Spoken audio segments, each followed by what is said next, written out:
1000కి పైగా సినిమాల పైరసీ, తెలుగు చిత్ర పరిశ్రమకు 3700 కోట్ల నష్టం. ఖచ్చితంగా చెప్పాలంటే దేశవ్యాప్తంగా 20,000 కోట్లకు పైగా లాస్. ఇది నమ్మలేని నిజం, విశ్వసించాల్సిన వాస్తవం. పైరసీ రాకెట్ గుట్టు రట్టవుతోంది. అంతర్రాష్ట్ర ముఠాలు ఇప్పుడు ఓచలు లెక్క పెడుతున్నారు. సినిమాను డౌన్లోడ్ చేసి ఆన్లైన్లో పెట్టే గ్రూపుల పూర్తి వివరాలను పోలీసులు సేకరిస్తున్నారు. లక్షల సంపాదన కోసం 100 కోట్లు పెట్టిన తీసి సినిమాలను పైరసీ పాలు చేసే వారిని కఠినంగా శిక్షిస్తామని రక్షక భటులు హెచ్చరిస్తున్నారు.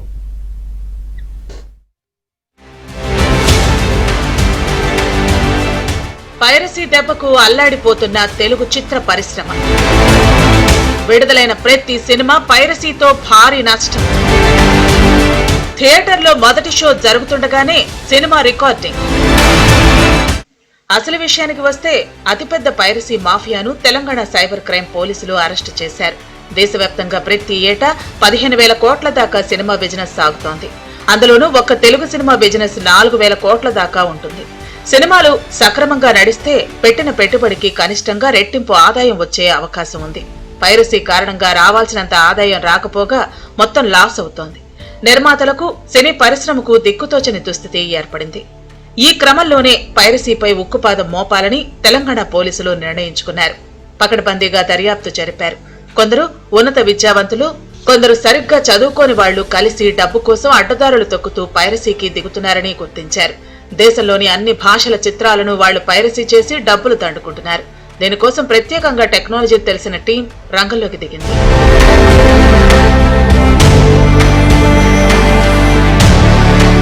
అంతర్రాష్ట్ర పైరసీ ముఠా గుట్టును హైదరాబాద్ సైబర్ క్రైమ్ పోలీసులు బట్టబయలు చేశారు.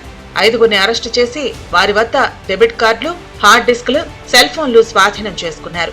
హెచ్డీ క్యామ్ రికార్డింగ్, సర్వర్ల హ్యాక్ ద్వారా సినిమాలను పైరసీ చేస్తున్నట్టు నిర్ధారించారు.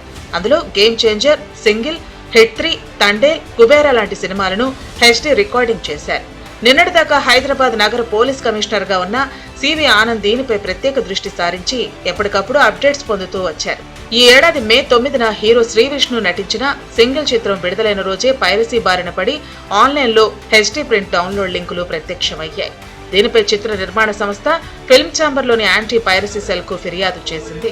సెల్ ప్రతినిధి మణీంద్ర నగరంలోని ఓ ప్రముఖ థియేటర్లో ఆ సినిమా పైరసీ జరిగినట్లు గుర్తించి సైబర్ క్రైమ్ పోలీసులకు ఫిర్యాదు చేశారు.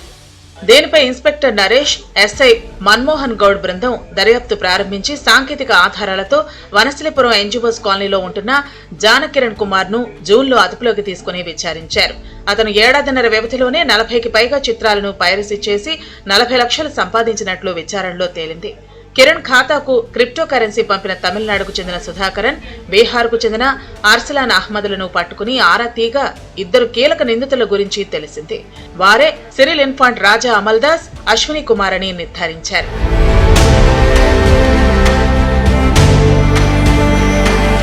హై అండ్ కెమెరా ఉన్న సెల్ ఫోన్ తో నిందితులు సినిమాను రికార్డింగ్ చేస్తారు. సెల్ ఫోన్లను జేబులో గానీ, పాప్కార్న్ డబ్బాలో గానీ పెడతారు. కిరణ్ ముఠా ప్రత్యేకమైన యాప్ ద్వారా సినిమాలను పైరసీ చేసింది.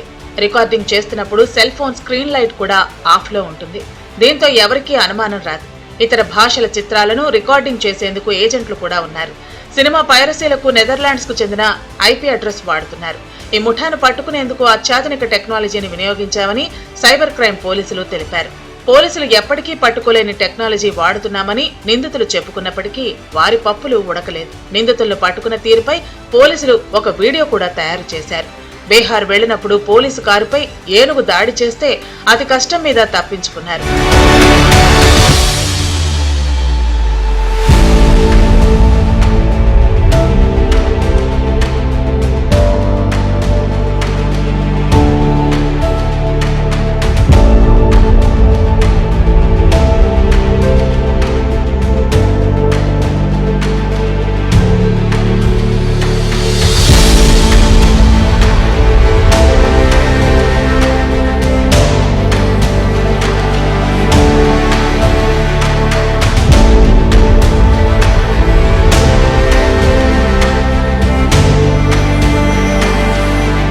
పైరసీ చేసి 4 రూపాయలు సంపాదించాలనుకున్న కుర్రాళ్లు అతిపెద్ద రాకెట్లో చిక్కుకున్నారు.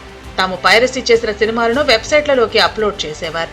తమిళనాడుకు చెందిన అమలదాస్ ఇందుకు కీలక సూత్రధారి కాగా వీక్షకులు ఆ సినిమాలు చూసినప్పుడు బెట్టింగ్ యాప్స్ కనిపించేవి. సర్వర్ ఐపీ అడ్రస్లు నెదర్లాండ్, పారిస్ లో ఉన్నట్లు అమర్దాస్ చూపేవాడు. కొత్త సినిమాలు పైరసీ చేసేందుకు ఆన్లైన్ గేమింగ్, బెట్టింగ్ యాప్ల సంస్థలు సహకరిస్తున్నట్లు అతడు పోలీసులకు వెల్లడించాడు. వారు తమ సినిమా పైరసీ వెబ్సైట్లలో బెట్టింగ్, గేమింగ్ యాప్ల ప్రకటనలిచ్చి అమాయకులను ఉచ్చులోకి దింపి సొమ్ము చేసుకునేవారు. దీనికి ప్రతిఫలంగా తనకు ప్రతి నెల $10,000 ఇస్తున్నట్లు అమలదాస్ వివరించాడు. అతను వివిధ భాషలకు చెందిన 550 సినిమాలను పైరసీ చేయించి 2 కోట్ల వరకు సంపాదించినట్లు పోలీసులు గుర్తించారు. HD మూవీస్ అన్ని HD కాపీస్ అవన్నీ were pirated directly from the servers of the company. ఇప్పుడు ముఖ్యంగా మొత్తం గేమ్ నడిపించేది ఎవరు? వీళ్ళు గేమింగ్ బెట్టింగ్ యాప్స్.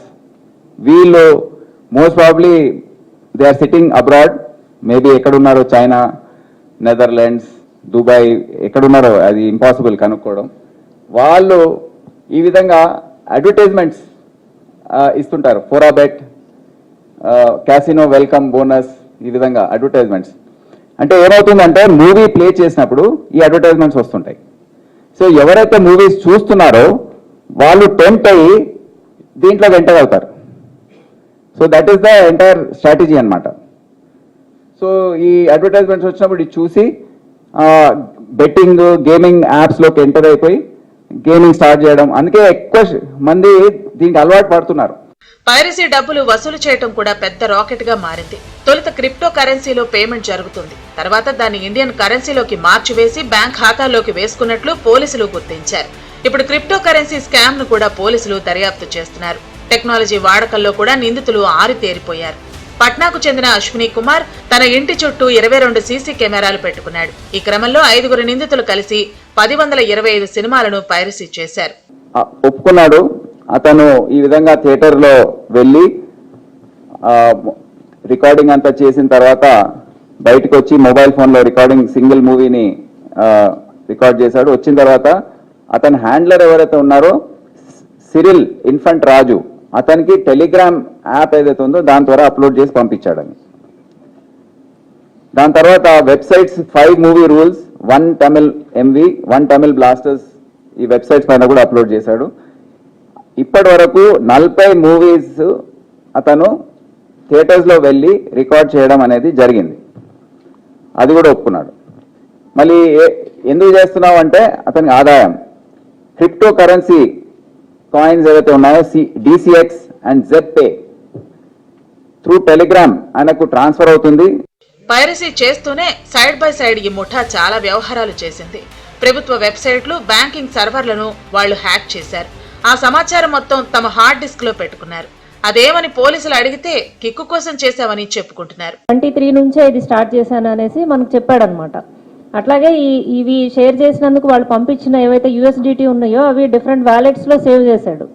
సేవ్ చేసుకొని వాటిని తీసుకునే అవసరం కూడా రాలేదు అతనికి. ఎందుకంటే వాళ్ళ ఫాదర్ ఆల్రెడీ ఈ బిజినెస్ చేస్తున్నాడు. ఎందుకు చేస్తున్నావు నువ్వు? మూవీస్ అయితే సరే ఓకే చూడడానికి తీసుకున్నావు, బట్ గవర్నమెంట్ వెబ్సైట్స్ ఇవన్నీ ఎందుకు హ్యాక్ చేశావు అని అడిగితే అతను అది నేను చేయగలను, వాళ్ళ డేటా నా దగ్గర ఉంది, నా దగ్గర పెట్టుకున్నాను అనే దీనికోసం చేస్తున్నానని చెప్పాడు మనకి. ఈ పైరసీపై ఇంకా లోతుగా విచారణ జరపాల్సిన అనివార్యత ఉంది. పైరసీ రాకెట్ ను ఛేదించిన నేపథ్యంలో సినీ ప్రముఖులతో సివి ఆనంద్ కమాండ్ కంట్రోల్ సెంటర్లో సమావేశమయ్యారు. ప్రముఖ నటులు చిరంజీవి, నాగార్జున, వెంకటేష్, నాని, రామ్ పోతినేని, అక్కినేని నాగచైతన్య, నిర్మాతలు దిల్ రాజు, సురేష్ బాబు, సుప్రియ, ఎగ్జిబిటర్లు ఆ సమావేశంలో పాల్గొన్నారు.